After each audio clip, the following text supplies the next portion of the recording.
Lankan premier league এলপিএলে bat হাতে আবারও ঝড় তুললেন বাংলাদেশের লিটন কুমার দাস। তার ব্যাটিং ঝড় দেখে অবাক হয়েছে পুরো ক্রিকেট বিশ্ব। প্রিয় দর্শক, বিস্তারিত জানতে ভিডিওটি সম্পূর্ণ দেখুন। বিশ্বকাপে ভালো সময় পার করতে না পারলেও এবারের এলপিএলে বেশ ভালো সময় কাটাচ্ছেন বাংলাদেশের লিটন কুমার দাস। বড় বড় ইনিংস খেলে জেতাচ্ছেন দলকে। তার এমন পারফরমেন্স দেখে অবাক হয়েছেন ক্রিকেট বোদ্ধারা। ছক্কা চারের ঝড় তুলে মাত্র ২৮ বলে ৬৬ রানের এক বিধ্বংসী ইনিংস খেলেন। ভালো পারফরমেন্স করলেও ইনিংসটা বেশি বড় করতে পারেননি তিনি। শেষমেশ প্রতিপক্ষ বোলারদের হাতে ক্যাচ তুলে দিয়ে সাজঘরে ফিরতে হয় তাকে।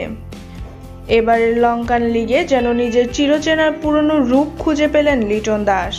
এবারের টি-20 বিশ্বকাপে সবাইকে হতাশ করলেও নিজের পুরনো রূপে ফিরতে লিটন দাস যোগ দিয়েছেন লঙ্কান প্রিমিয়ার লিগ এলপিএলে।